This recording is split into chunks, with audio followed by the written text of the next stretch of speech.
start? I think we can make a start. It's nearly 2-3 minutes past 2. We can make a start, I think. So let me just introduce Natasha. So I am Jay Banerjee. I'm a neonatal consultant at the Imperial College in London, and I'm going to be moderating this talk. So Natasha is a research fellow working with Neem Subedar in Liverpool, and she is working on pulmonary hypertension. And you all probably know that the REFINE database and registry that Neem has created, which is about to take off very soon. And it's, Neem has done extensive work on pulmonary hypertension over the years. And so Natasha is now kind of you're the second research fellow, right, after Kara, who was with Neem before. So so the field, and it's all yours now. So Natasha, take it off. Thank you very much, and thank you for inviting us to speak today. So I'm Dr. Natasha Aikman. Like I said, I'm a clinical research fellow working for REFINE, and Nim Subedar, you mentioned, is my supervisor and will be supporting me for this talk today. So the purpose of the talk is to give a bit of a background for a case study to provide some context for the treatment of acute pulmonary hypertension in preterm neonates. To then use this to talk about the newer treatment agents for pulmonary hypertension. To give a brief overview of the background, this was a 25 + 5 week gestation female. The mother had significant medical comorbidities. She'd previously had a liver transplant, secondary to autoimmune hepatitis, and she also suffered from ulcerative colitis. So she was on a immunosuppressive regime, including tacrolimus, prednisolone, and azathioprine. This was her first pregnancy, and she developed significant pregnancy-induced hypertension with end organ damage and renal dysfunction, particularly with the development of hyperkalemia, and that necessitated early delivery of the baby. And there was concerns about the doctors antenatally and a growth-restricted fetus. There was time to steroid mature, and there was magnesium on board prior to delivery by a semi-elective section at 25 + 5. So initially, the baby was born in good condition. There was a trial of delivery room CPAP, which she failed, so she required intubation for surfactant administration, and she had insertion of umbilical lines as routine at this gestation. She had a persistent, significant metabolic acidosis with compensatory hypocapnia, and she ended up needing de-escalation of respiratory support right down to incubator oxygen. And over the course of the next 24 hours, had some re-escalation in oxygen requirements. So on day 2, she underwent less invasive surfactant administration. That was initially successful at bringing down the concentration of oxygen required from 0.7 to 0.3, but then it continued to rise following this. So on day 3, she required re-intubation with volume guarantee ventilation, and she was escalated to high frequency oscillation on day 4 because of oxygenation failure. This chest x-ray was when her MAP was initiated at 14, so it required increasing to 16, and that opened up the lungs nicely. But you can see here that we've got some scattered coarse background bilaterally with sort of residual atelectasis here. So she was on high frequency oscillation. Throughout all this period, her blood pressure had remained generous, and I've given a snapshot of her blood pressure on day 4 compared to our target blood pressure of 39/22. Just to note that in our unit, we use target the 3rd centile, the normative ranges for the 3rd centile of each gestation as our minimum target of blood pressure to aim for. And so the basis of escalating respiratory support, she underwent an echo on day 4 of life, which was just over 72 hours of age. You can see here from this long axis view that she has some evidence of mild left ventricular hypertrophy and a slightly underfilled left ventricle. But when we calculated the left ventricular output, it was satisfactory at 230 mils per kilo per minute, and that's well within the normal range of 150 to 300. The image on the upper right screen shows significant intraventricular septal flattening. And when we calculated the left ventricular eccentricity index, it was raised at 2.2, significantly over the accepted normal cutoff of 1.3. But you can just see subjectively that that's a very flattened septum. And we use a TR to calculate or estimate the right ventricular systolic pressure, which is an indirect indicator of the pulmonary artery pressure, and that was estimated to be between 60 and 65 millimeters of mercury, which, if you think back to the previous slide, is about 20 above what the systemic mean blood pressure was doing at the time. Interestingly, we couldn't find any evidence of patent ductus arteriosus. This is just one view, but you can't see any evidence of a PDA, so suggesting that there was at least functional closure of the duct. It's surprising that it was closed in an infant of this gestation on this level of support, but I looked through the literature to see if there was any evidence that the immunosuppressant medication that the mother was on might have been related to premature ductal closure, and I found no evidence of this. Nor from looking in the maternal record was there evidence of significant paracetamol or ibuprofen use. So it's just an interesting point to note that there was at least functional closure of this ductus at this quite early point. But you can see from the image on the right that there was a patent foramen ovale with unrestricted right to left flow.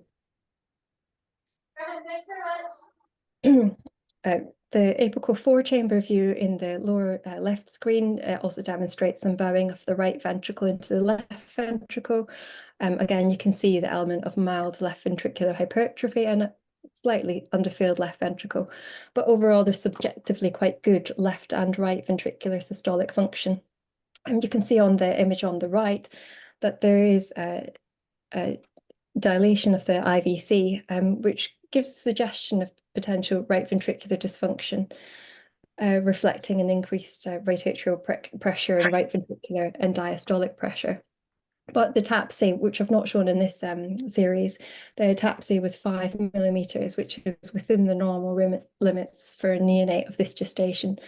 So it suggests that objectively the right ventricular systolic function is satisfactory.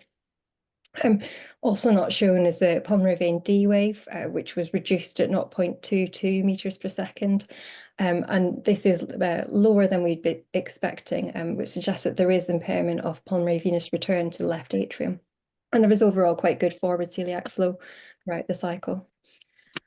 So the summary of the echo was that there was no structural cardiac abnormality.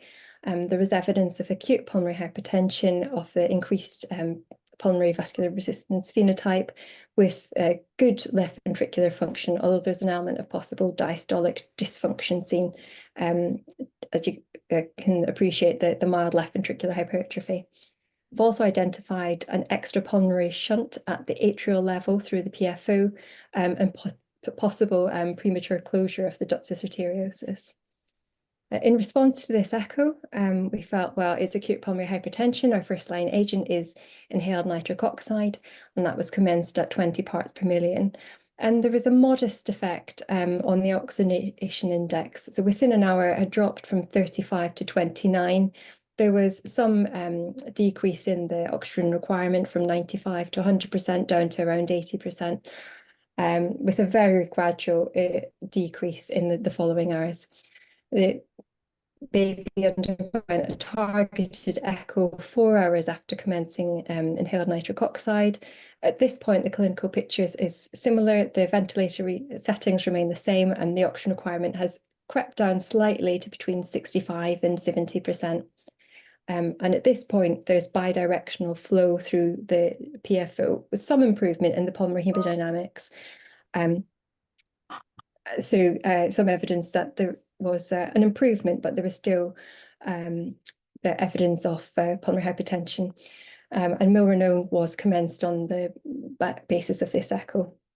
Our unit uses a loading dose of 50 micrograms per kilogram, followed by a 0.3 microgram per kilogram per minute infusion. And off note, the blood pressure at the start of the infusion is shown 51/29 with a mean of 38, and it did drop noticeably down to 47/23. And this is shown against the target of 39/22, which is a third centile normative value. So although there was a drop in blood pressure, it's still within acceptable limits, but it's just important to note that milrinone is known to have this effect, and it's something to watch out for. After commencing milrinone, the infection of inspired oxygen was able to be reduced further to 60%, but there was a drastic improvement in the oxygenation index within a couple of hours, down to 6.8. The baby had a period of improvement over the next 24 hours, and on day 5, the picture is improving. The ventilatory settings remain fairly stable. Oxygen requirements right down to 35 to 40%, and we've been able to wean on the nitric to 15 parts per million. The milrinone infusion has continued at the rate that it was started on, and it hasn't been adjusted in the time, and blood pressures remain stable after the initial reduction. So you can see here on the chest X-ray that there's bilateral changes of RDS. The UAC and the UVC are still in situ, and they're removed shortly following this X-ray with a long line now in situ. So from this point on, we don't have intra-arterial measurement of blood pressure, it's all cuff blood pressure. And this is the echo around about 27 hours after the previous echo that I've shown. You can see that the intraventricular septum is still flattened, but there is some subjective improvement compared to the previous. And now the flow across the PFO is all left to right. There was no evidence of tricuspid regurg, still no evidence of pulmonary patent ductus arteriosus, and there was some minimal pulmonary regurgitation demonstrated. You can see on this left upper image that the IVC remains slightly dilated, but the TAPSE now is 5.6 millimeters. Again, it's an improvement from before and still within the normal limits for this gestation. And overall, there's a well-contracting right ventricle, left ventricle, and overall quite good bilateral function. So the summary from this repeat echo was that there's overall improvement in the pulmonary hemodynamics and the left ventricular function on the current regime of inhaled nitric oxide and milrinone, and to continue to wean the nitric cautiously as the clinical picture allows. So the baby actually had a stable few days. On day 6, they did have bilateral pneumothoraces, but were remarkably stable during this episode. I think they were identified fairly early and underwent bilateral pigtail drain insertion, so recovered from that compromise quite quickly, and remained fairly stable for the next few days until around about day 9, where there was a significant clinical deterioration. At this point, the baby became hypotensive with evidence of end organ hypoperfusion. Now the blood pressure progressively dropped. These are cuff blood pressures, but representative of the overall trend, down at 31/18 with a mean of 23. And now this is below our target blood pressure of the third centile. There was a progressive tail off in urine output over a number of hours, and the baby then became anuric, and the lactate slowly climbed up to 3.4.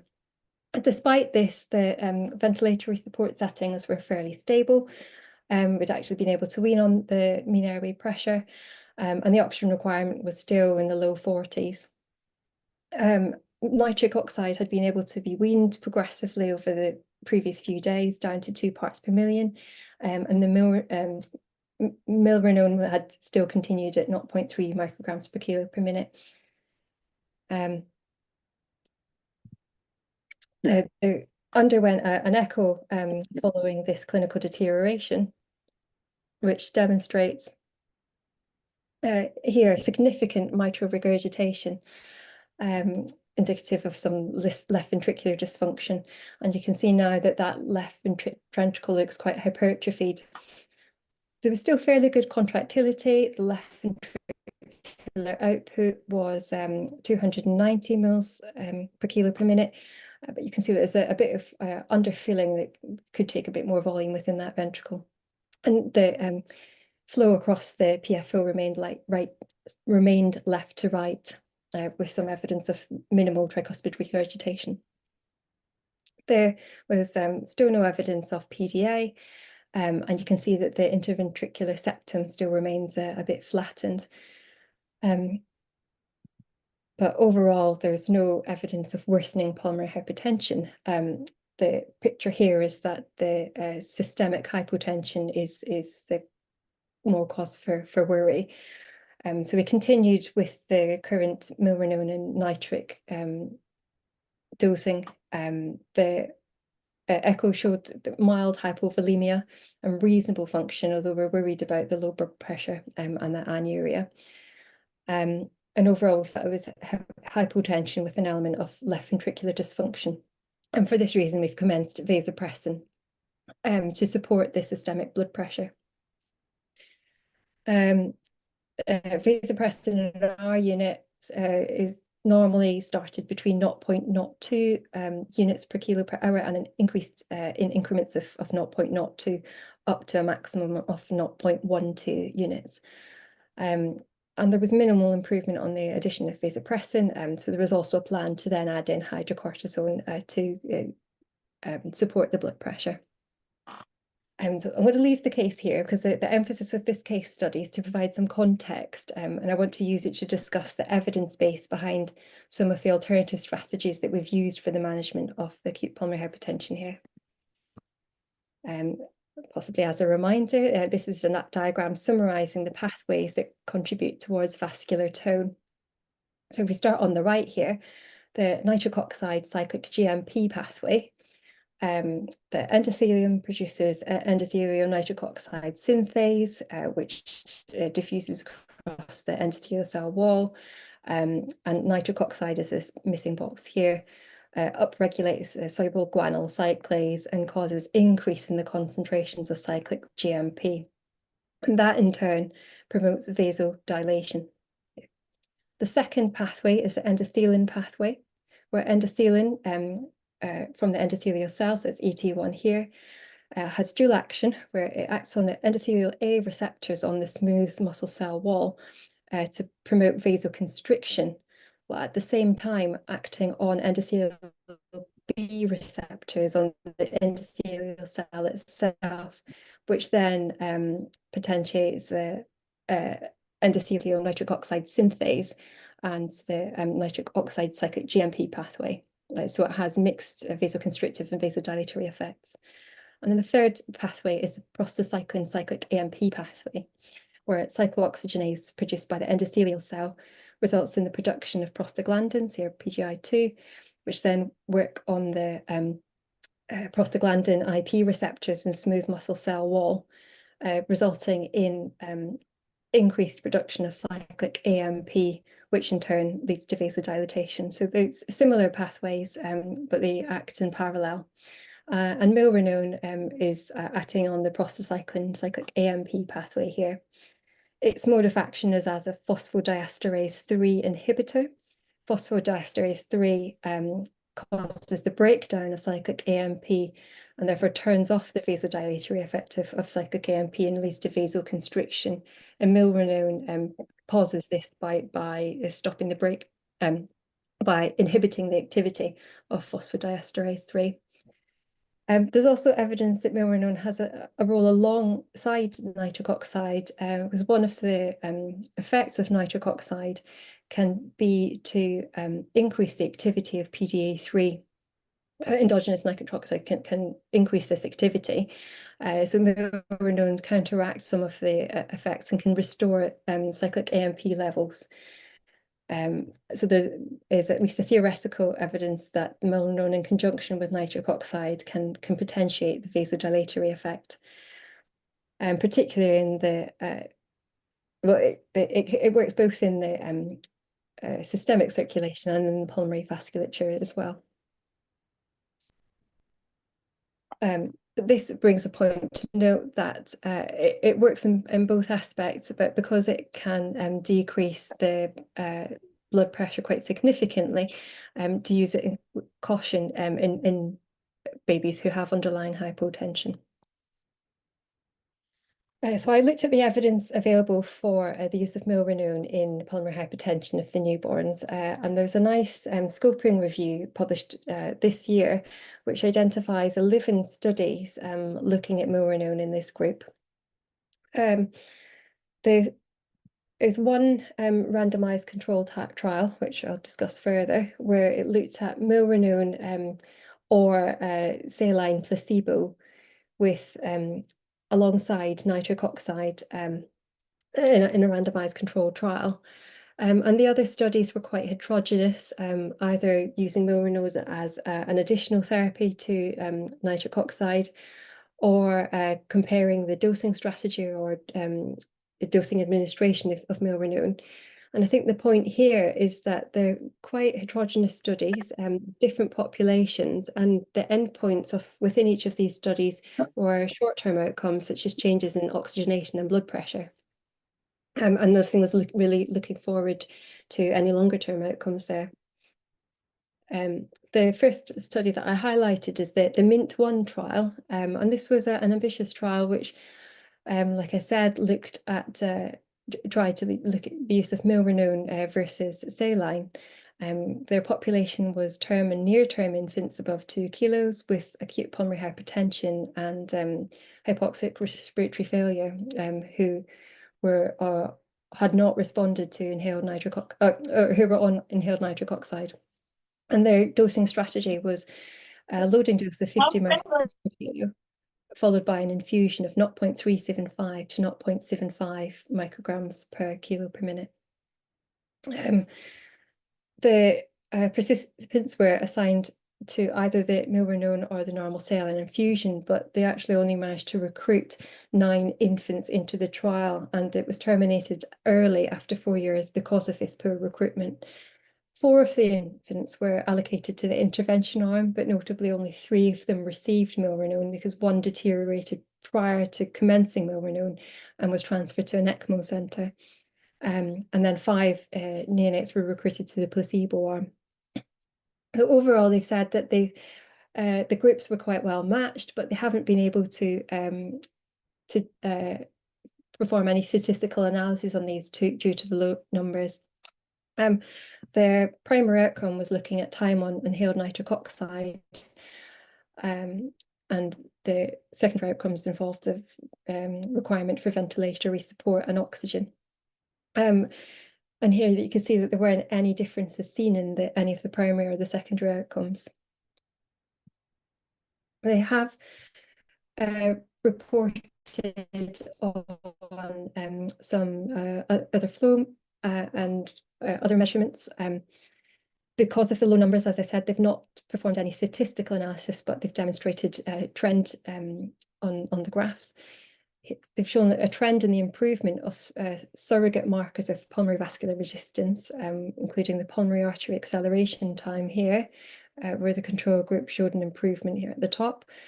A lowering of the left ventricular eccentricity index, so this is the bottom line for the milrinone group, and the overall more left to right flow across the PDA was seen.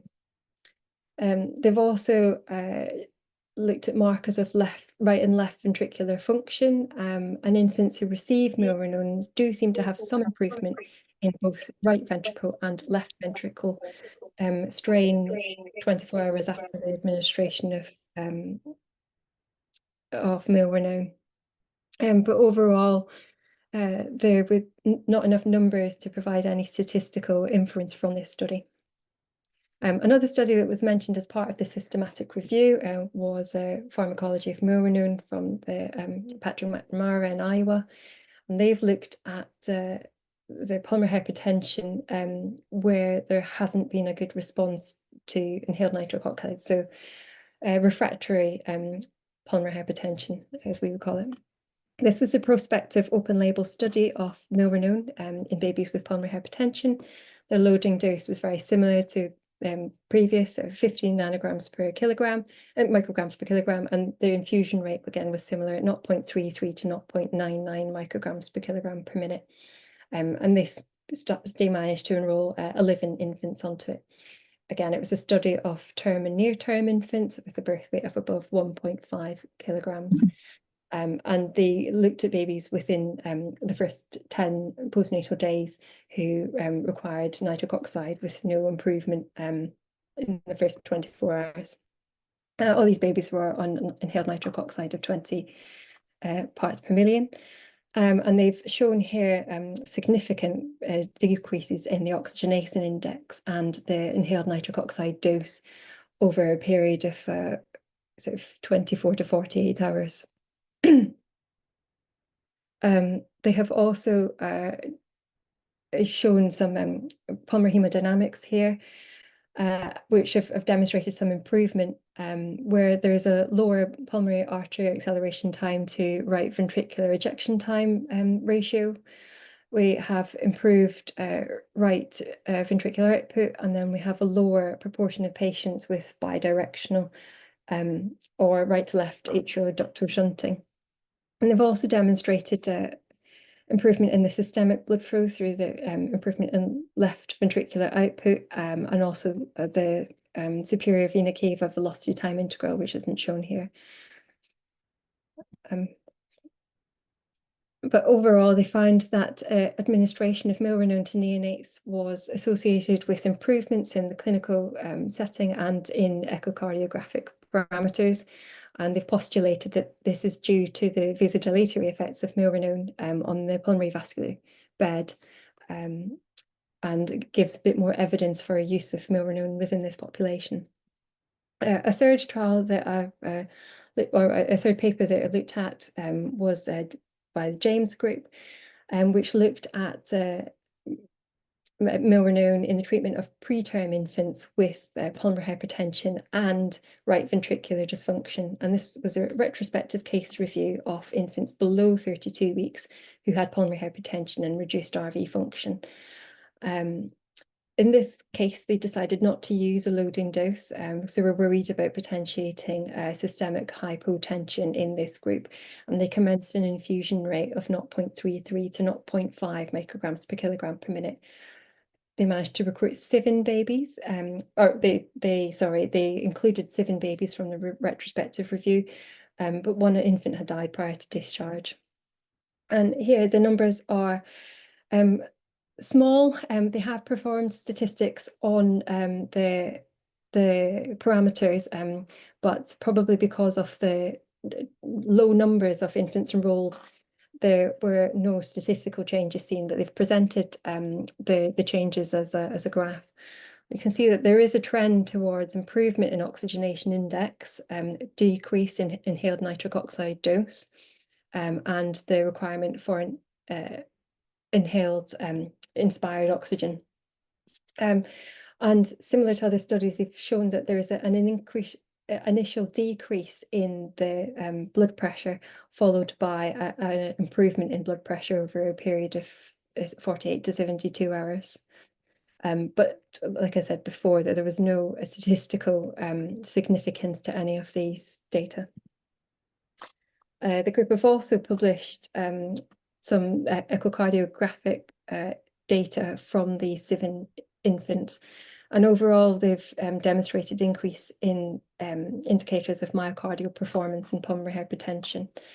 Here, they've showed that there is a fall in the right ventricular systolic pressure in the 3 infants who had pre and post measurements taken following milrinone administration. And they've also demonstrated that there was a decrease in the right ventricular ejection time to pulmonary artery acceleration time ratio in 4 of the infants. Yeah. They have looked at the TDI indices, which demonstrate some modest systolic and diastolic velocity increase in the left ventricle and in the right ventricle. And they've looked at the shortening fraction and velocity mitral valve velocity time index, which have increased following administration of milrinone in the infants. And that was accompanied by an increase in the left ventricular output as well. Again, none of these changes reach statistical significance. These are just trend data that have presented.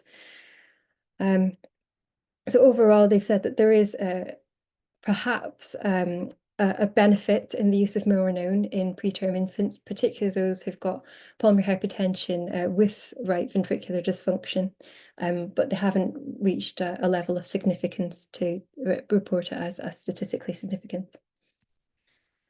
And I'm just to as an addition, I'm aware that there is this trial of milrinone currently being undertaken in congenital diaphragmatic hernia. I believe that Satyan and his group are looking to compare milrinone against placebo in infants with CDH and hypoxic respiratory failure, and they're targeting recruitment of 66 neonates. Although I note that this protocol was published in 2017. I haven't seen any data published from it yet. I'm not aware that they've had any output, but I'll be looking forward to seeing it when it's there. So moving on from milrinone, I'd like to talk a bit about vasopressin. This is a similar slide to that I presented with milrinone, to look at the balance between smooth muscle contraction, vasoconstriction and vasodilation. But in this image, the endothelial cell is at the bottom and the smooth muscle cell is at the top, so it just requires some reorientation. Vasopressin has its acts on 3 types of receptors.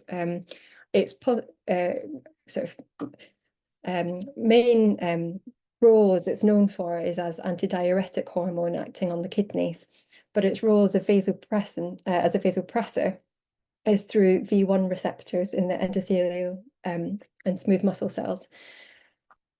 So its main role as a vasopressor is by binding to V1 receptors in smooth muscle cells, which stimulate the tissue-specific G-protein coupled receptors. And this has very potent vasoconstrictive activity, particularly on the systemic vasculature, and leads to its use in hypotension. It also has some action on V2 receptors within the smooth muscle cells, which activate the adenylyl cyclase and cyclic AMP pathway, and this in turn actually has some vasodilatory effects. These V2 receptors are more present on pulmonary vasculature, so it has a potential to have some pulmonary vasodilatation effects, despite being a very potent vasoconstrictor within the systemic vasculature.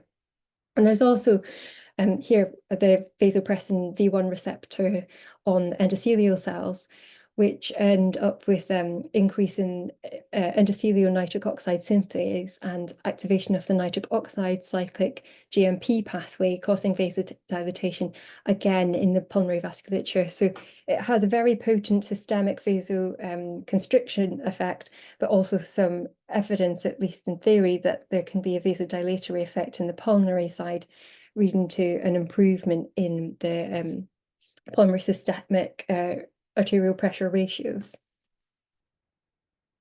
And there's minimal evidence behind the use of vasopressin, but I found a systematic review published 2 years ago who looked at the use of vasopressin and also terlipressin in preterm neonates below 37 weeks.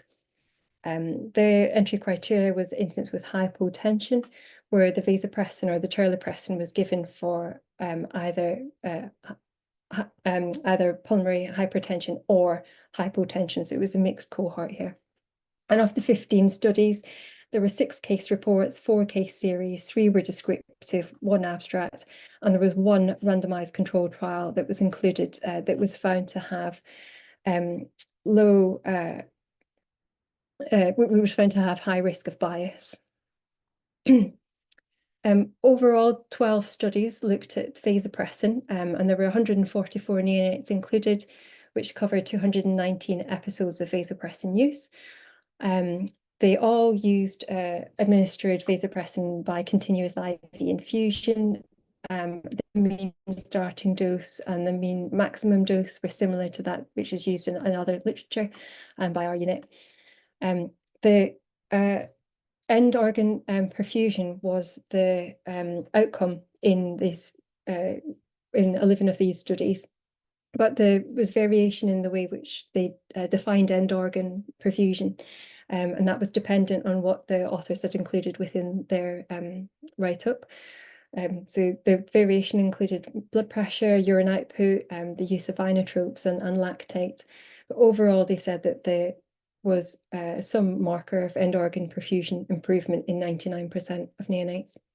Although it was interesting to note there's a 41% mortality with this group.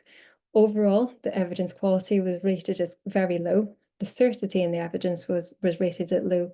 And I'd say that this is more of a scoping review than a systematic review. But what it does do is it demonstrates the studies that are out there and the variation in the outcomes that are used as primary endpoints. And there's little good quality evidence for the use of vasopressin in preterm neonates. However, since that study was published, this year there's been a study published by the French-Canadian group looking at vasopressin in newborns with refractory acute pulmonary hypertension. And this was newborns of all gestations that have been included.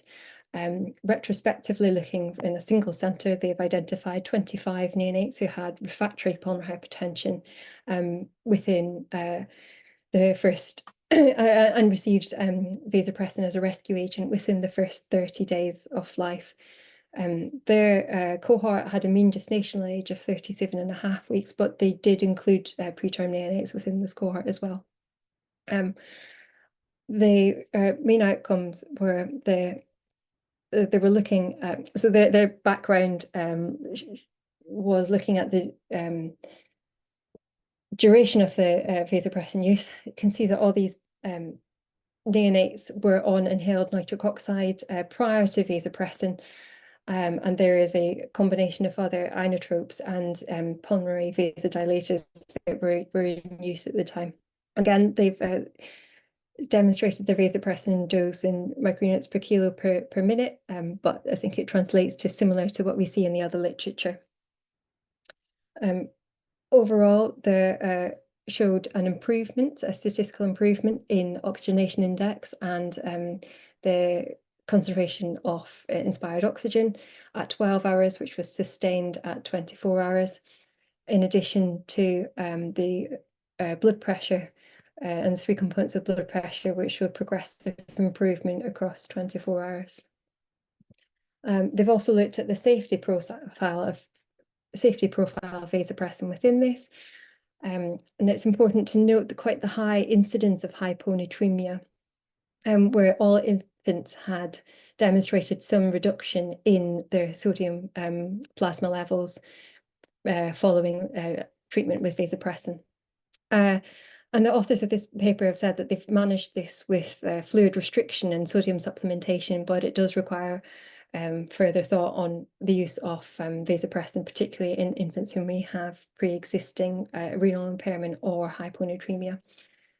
They've also looked at the safety profile in terms of liver function, renal function, platelet count, and they found that there's no change in compared to pre-treatment and post-treatment with vasopressin.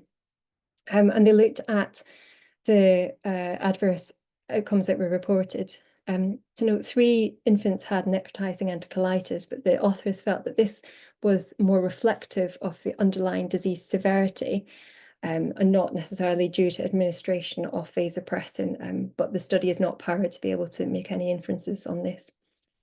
I thought it was an interesting study, given one of the largest populations that have been exposed to vasopressin in the context of acute pulmonary hypertension, and gives some more insight into the potential circulatory benefits and the safety profile, with the caution of use within hyponatremic states.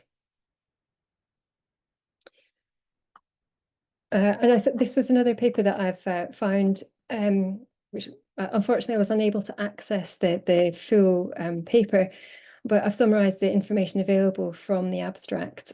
It was the use of vasopressin as a rescue therapy in neonates with severe pulmonary hypertension, with refractory hypoxia described as an oxygenation index above 25 4 hours post initiation of high frequency oscillation, and inhaled nitric oxide of 20 parts per million, and also refractory hypertension, which they defined as a mean blood pressure below the gestational age despite triple therapy with dopamine, adrenaline and noradrenaline.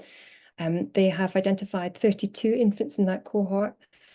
No raw data was presented on the abstract, but they have said that there's a statistical improvement in oxygenation index, blood pressure, and the vasoactive infusion score, which is a weighted sum of various inotropic and vasopressor medications, where decreasing this score suggests that there's improved hemodynamic stability and reduced need for other vasoactive medication.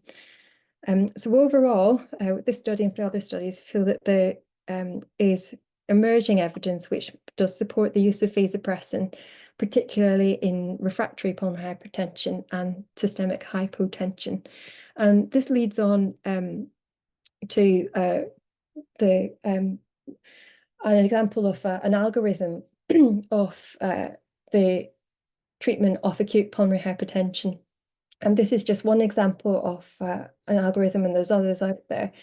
But the principle of using functional echo to guide management is an emergent feature of new guidelines.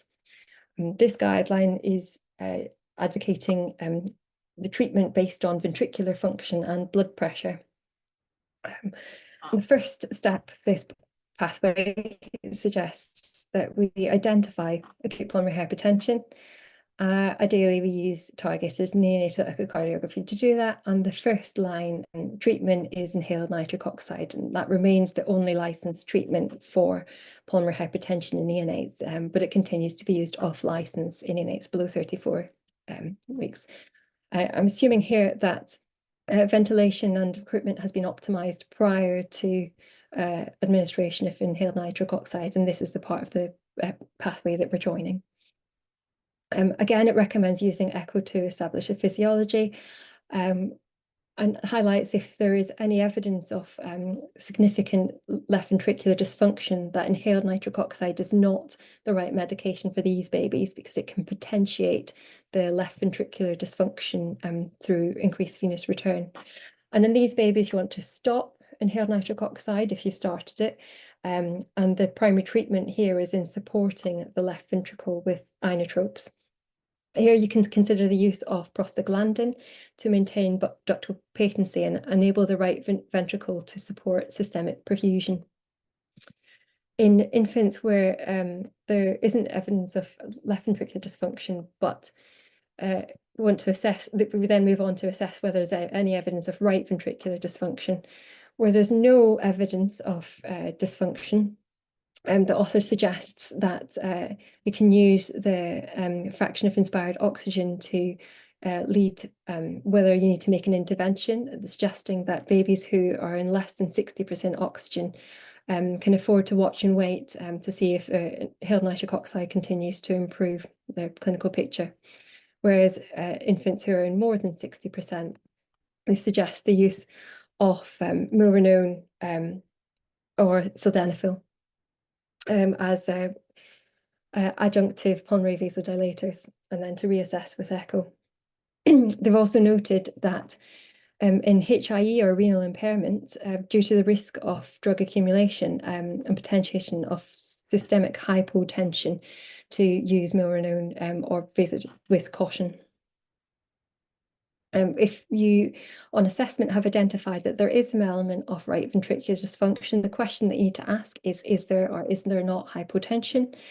If there is not hypotension, and this is the case that we've shown today, where you have an infant with acute pulmonary hypertension with good systemic blood pressure, then the first line here is milrinone, which acts as a systemic and pulmonary dilator. We can also think about using dobutamine or low-dose adrenaline for an inotropic effect. And here the prostaglandin can be helpful in maintaining the ductal patency to offload the right ventricle if needed. Whereas if there is evidence of hypotension, the authors again split into the cohorts into the need for high concentrations of oxygen administration. They suggest that vasopressin or noradrenaline are options first line in this cohort, and then to add in hydrocortisone for blood pressure support if required. Whereas if there's a higher oxygen concentration required, they don't recommend the use of noradrenaline, but do recommend vasopressin and hydrocortisone. And the endpoint of each is to continue to reevaluate with targeted neonatal echocardiography.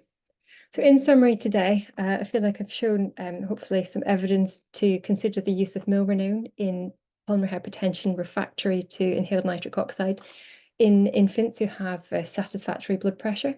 And if that's not the case, then consider the use of vasopressin. As ever, promoting the use of serial targeted neonatal echocardiography is very useful to help guide targeted management, and also more research is needed. So thank you very much, and I now open the floor to questions and discussion. Thank you, Natasha. That was a really excellent talk, and a case discussion, but also